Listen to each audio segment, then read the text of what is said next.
Okay, this is Wednesday, October 17th, and our homework is page 57, 1 through 11. Let's just start there. Okay, 57, 1 through 11. So I'm on page 57.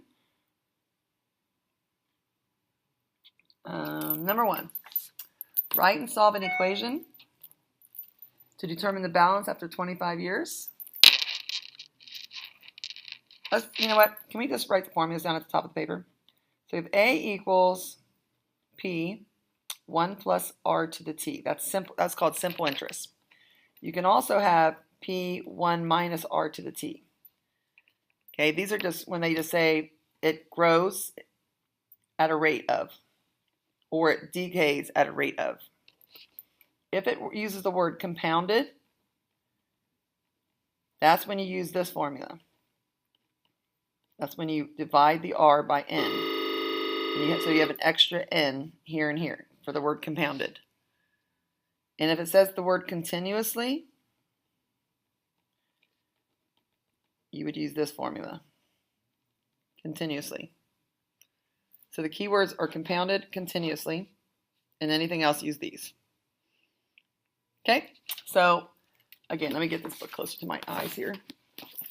Number 1 says, write and solve an equation to determine the balance after 25 years in an account that had an initial investment of $18,000 at a 3% interest compounded annually.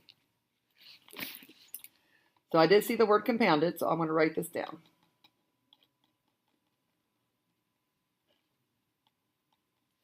So it says that the time was 25 years. The initial investment, P, was $18,000, and your rate was 3%, and it says compounded annually. Okay, so in this problem, your P was 18,000. 1 plus 0.03, make that a decimal. And it says annually, so it's just 1. So you really don't have to do this one. You could have done this first formula right here because it's annually, but I'm still going to put a 1 in here and put a 1 times 25. So you just punch this into your calculator. 18,000. When I do 1 plus 0.03, I just do 1 plus 0.03. Like I just do 1.03. That means as long as that number is bigger than 1, it's growing. And 1.03 is bigger than 1. Raise this to the 25th power. And your answer is $37,688 even. The question was, write and solve an equation to determine the balance. So this is your balance. Okay, so here you go. That's it. Number 2.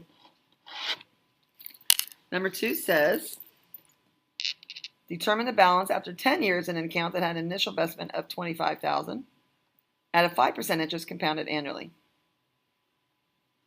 Okay. Since it's annually, I'm just going to use this one right here. Anytime it's annually, just use this one. So your initial investment was $25,000. The interest was 5%. And it was for 10 years. So that's your equation.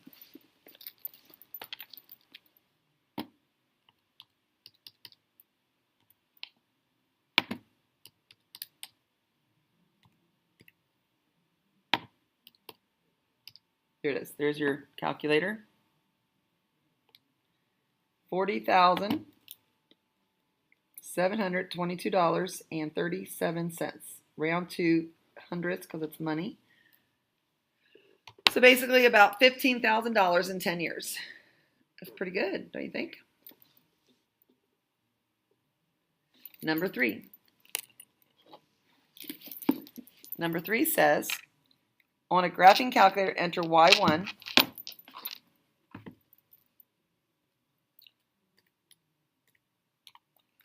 And graphing calculator says enter Y1 as 2,000 times 1.04 raised to the x.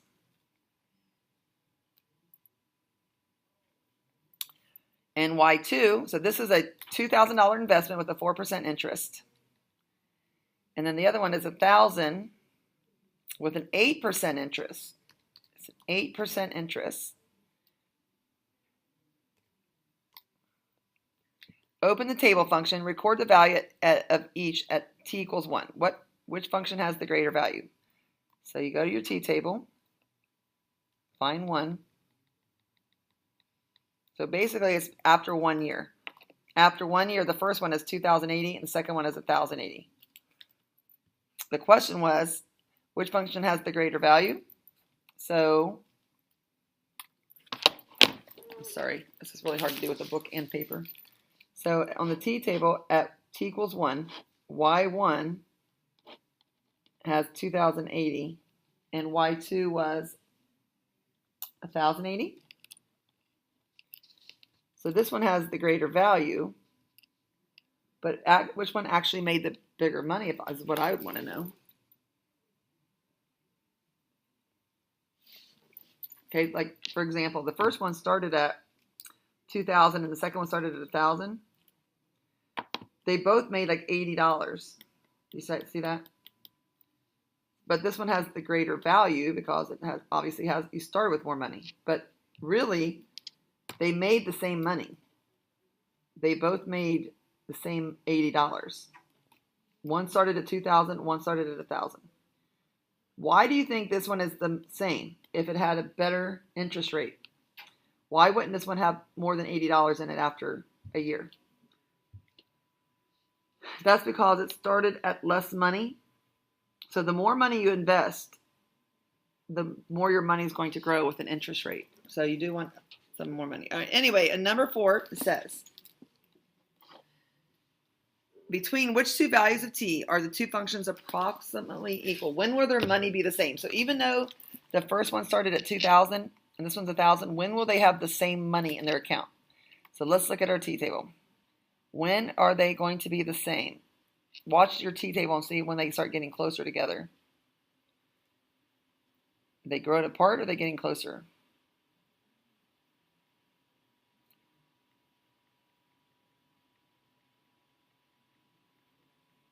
They're getting closer together.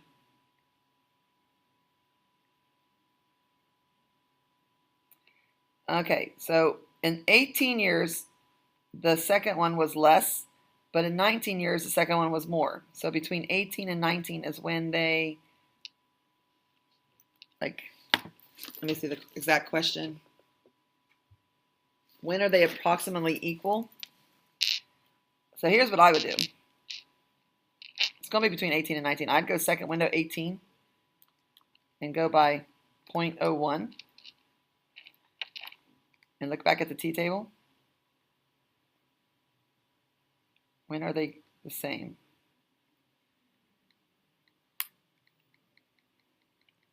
Might take me a while to do it this way.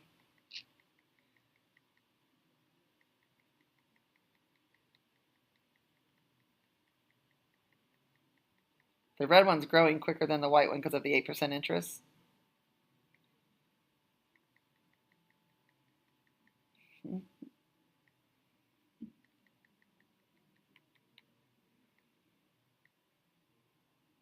I know this is taking a long time. Sorry, guys. Okay, I'd say about right here. They're $1 apart here. They're $1 apart here. So 18.36 years. Which one's closer? I'd say this one is closer, the 18.37. That's when they're the closest.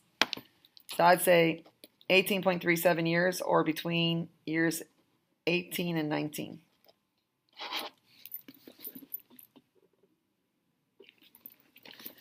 All right, number 5.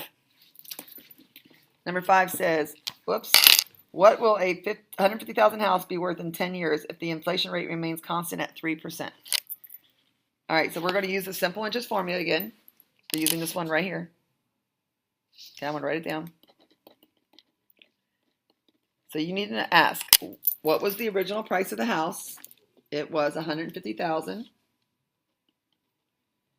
It's inflation, so you're doing a plus, and it grows at constant rate of 3%. So that's 0.03.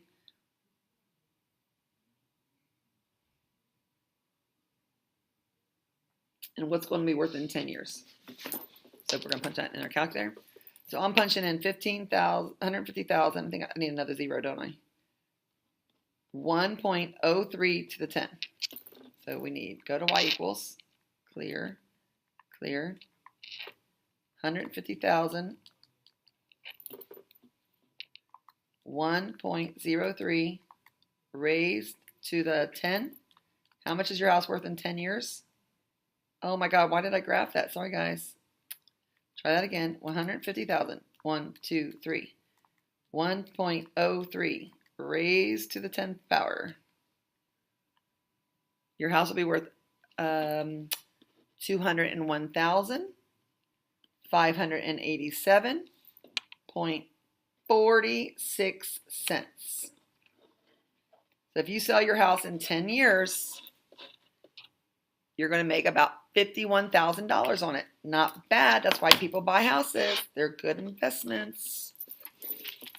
6.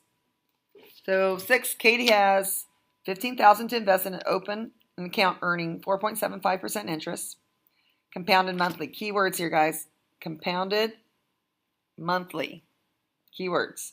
How much interest has Katie earned after 5 years? Okay, so key numbers here in number 6.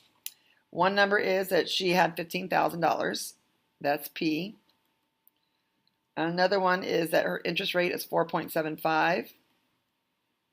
It's compounded monthly, which means N is 12. And the T is 5 years. Okay, so let's do it. So number 6, we're doing compounded monthly. We're doing this formula right here. I'm going to write it down. A equals P 1 plus R over N T. So we started at 15,000.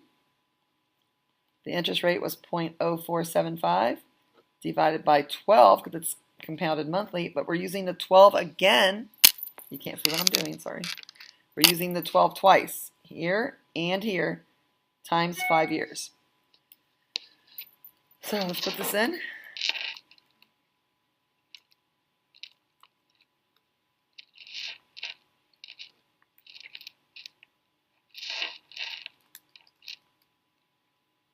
I'm doing it again. You see that? I'm graphing it again. I don't want to graph it. 15,000 parentheses 1. I am going to use the plus this time because of the division. 1 plus 0.0475 divided by 12 raised to the 12 times 5. Basically, it means your money is compounding 60 times. So you can write that as a 60 or 12 times 5. Press equals. So you should get 19012. What is this problem? Money? 21 cents. There's the.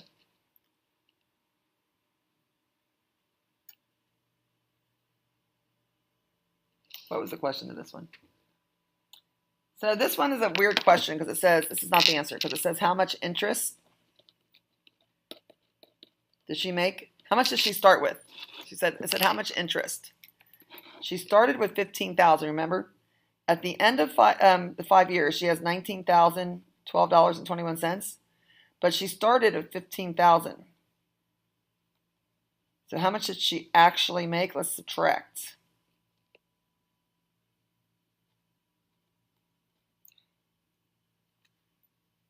So this is actually how much she made in 5 years. She made $4,012.21 in those 5 years, which is a lot of money. And that's because the interest rate is pretty good, 4.75. It's not a bad interest rate. So you make about $4,000 when you invest your money. Okay, next. Why did I assign so many problems? Are you guys mad at me? 7. If Kate withdraws $10,000 at the end of second year, how much money will she lose? All right. So we're doing the same problem. So you know what? What we're going to do? We're going to put this in the y equals category. I already got it started anyway. So you have 15,000 parentheses. 1 plus 0.0475 divided by 12 raised to the 12, and I'm going to say x. I'm not putting in the 5. I'm putting in the x because I can see then how much she makes every year by looking at the t table. Okay, do you guys enter that? So put everything in except the 5 years. So, oops, I don't like my t table, so let me press second graph, start this at 0, go by ones. So basically what this means is in year 0, which means right now, she invested $15,000. After 1 year, she has $15,728. After 2 years, she has $16,492. So question 7 says, if she withdraws $10,000 at the end of the second year, so at the second year, according to my T table, she had $16,492. Okay? So at the end of that year, she decides she's going to buy a new nose. She's going to have facial surgery, buy a new nose, and she is going to now only have $6,492 left in her savings account because she just took out $10,000 to get a new nose. So now she only has $6,492 left. So the question 7 says, if she withdraws $10,000 at the end of the second year, how much interest will she lose? Well, then you got to take this money and recalculate it. So now you have this much money. Your interest rate is still the same. You're still dividing by 12. But how many years are left? Remember, altogether it was 5 years. Remember that very first problem we did, 6? Originally it was 5 years. How much money will she have at the end of 5 years? And we figured out she'd have $4,012. I mean, that's how much money she made. That's how much she could like cash out. But she took out $10,000 in year 2. So we looked up year 2 in the T table. She took 10, so you're down to $6,492. So now we're going to do the formula with this for the remaining 3 years. For the remaining 3 years, because remember there was 5 years originally. In the second year she took some money out. So you would go like this: $6,492. 1 plus 0.0475 divided by 12. And I'm going to raise this to the monthly 12 times the remaining 3 years.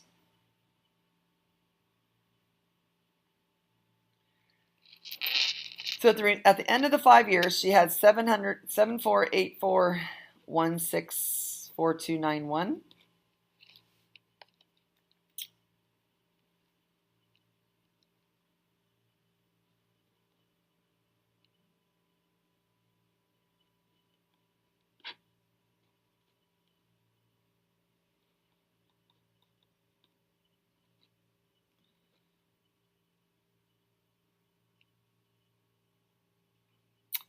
I think I messed up somewhere in this problem. This is too much thinking for me right now. Second year, we'd have to go back and see how much interest she earned in the first year. I think I still have it on my T table, or do I? In the first year, she made $728. You guys see that? In the second year, she made a total of $1,492 originally. After the second year, that's how much interest she had made, $1,492. Then I did the new formula for the 3 years. Got that over here. So I would say it's like 1842. 2,484. The question is, how much will she lose? So the original answer was $4,012.21. She now has $2,484.16. So I have to do the math of that. I know this, I don't even know if this is right, guys, but I'm just showing you how they have to do this at the bank. Minus, if someone asked that question, they would have to do all this calculation. She would lose $1,500. So not only would she take out the $10,000 for the surgery, but she's going to lose $1,500 in interest that she could have had she left the money in there.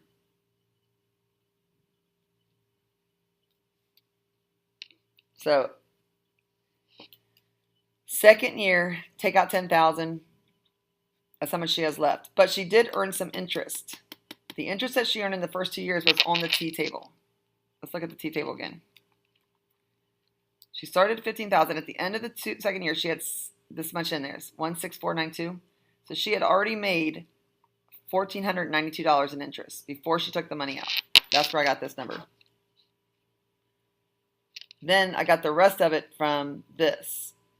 I took her remaining money, remaining 3 years, and got this 7,484. I subtracted the 6,492 to see what her interest was. I took that 992 over here and added it on the 1,492 and got this. This is how much interest she had if she got the surgery. I subtracted that from the original interest that she would have had she not taken her money out, and that's what your answer was. So, okay, hard problem, I know. Don't worry about it. I'm not quizzing you on that. But if you're a banker, you need to be able to do this stuff. How much interest is earned in an investment of $5,200, $5,200, earning 7.5% as compounded? Okay, so earning 7.5% interest, so that's that. It's compounded annually, so I would just divide that by 1. Since it's annually, I don't really need that over a period of 3 years. So you just punch this in. And this is the important question. How much interest? They're not asking how much money she has in her account. They're asking how much interest she made. So you go 5,200. That's her starting amount times 1.075 raised to the third. So you get $6,459.94. Now that's how much money she has at the end of 3 years. This is how much money is in her account. But that's not her interest. Her interest is this amount minus the initial investment. So her interest is $1,259.94. That's how much she made in 3 years. That's not, but the money in her account is, she's got $6,400 in her account, but the interest that she made, you subtract your original amount to get this. Okay, 9. Find the annual interest rate when the amount of, okay, so we're going to make a T table here. So she started with 15,000. In year 1, it grew to 15,525. In year 2, it grew to 16,068.38. So what you do to figure out your interest rate is you take year 2, okay, this is the amount of money in your account. Take the amount of money in year 2 divided by amount of money in year 1. Okay, let's do that on our calculator. We're going to divide. That's how you figure out interest rates. You divide 1 year, the higher year from the smaller year. So you got $16,068.38 divided by 15,525.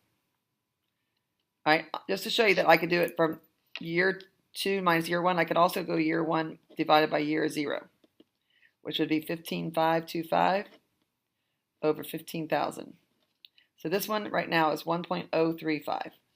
So this one, I'd go 15,525 divided by 15,000, the original year. Notice it's the same answer, 1.035.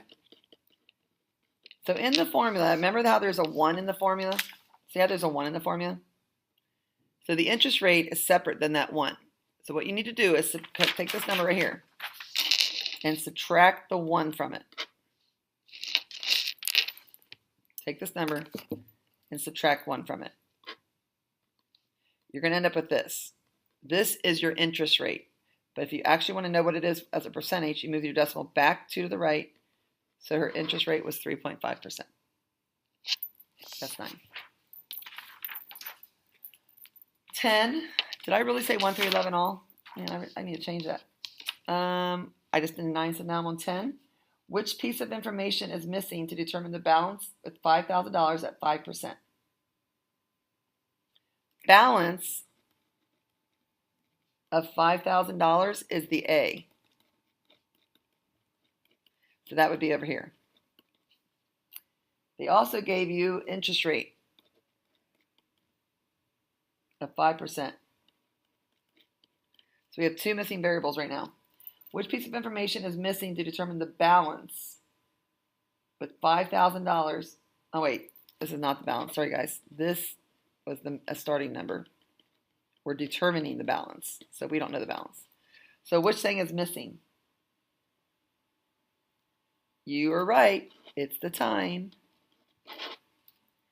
And 11. A company that makes mobile apps has profits of $7,000 in its first year. The CEO says that this will triple each year over the next 5 years.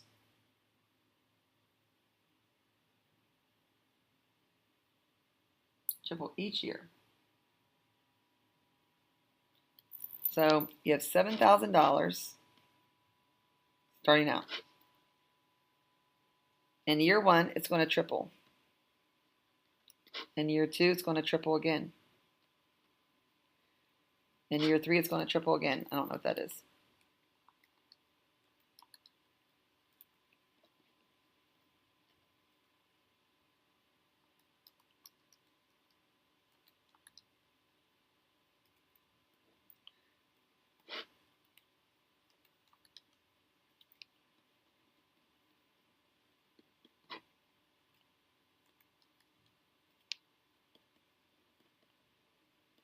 That's what a t-table would look like if you're tripling money. It says, write an exponential function that represents this situation. If you want to know what the interest rate is, take 21,000 divided by 7,000. What do you get? You should get a 3. But that's not your interest rate. Remember, the formula is 1 plus r. So you would need to subtract a 1 from this. So 1 plus r basically is equal to 3. So all of these numbers are 3. 63 divided by 21 is 3. This divided by this is 3. So no matter what you divide, year 3 divided by year 2 is 3. So you set the 1 plus r in the formula, this growth factor, 1 plus r equal to 3, and r is 2. So when I say r is 2, move the decimal 2 to the right. So that means that you have a 200% growth. So if I wanted to write an exponential function, I would write initial investment is $7,000. The 1 plus r is actually equal to 3. So actually, if you wanted, you could just say 3 like that, and that's an exponential function. Or you could say 7,000, 1 plus 2, to show that the interest rate is actually 200%. I'd accept this one or this one. But the 1 plus r is equal to 3. In the 5th year after the CEO's statement, the company had a profit of $1.5 million. What was the CEO's goal realized that year? So in the 5th year, he had a $1.5 million, which means 1, 5 with 6 zeros.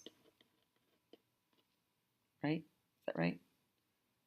1.5 times a million is 15 million. No, I'm sorry, guys. It would be 1,500,000. All right, so that's how much money you would have at the end. So the company says you have $1.5 million. Okay, was the CEO's goal realized? So what did you guys have at the end of the 5 years? When I did my triple chart, we had my comma's in the wrong place. We had 1,700,000. So was his goal realized? No, he was about 200,000 short. Say no, he's about 200,000 short of his goal.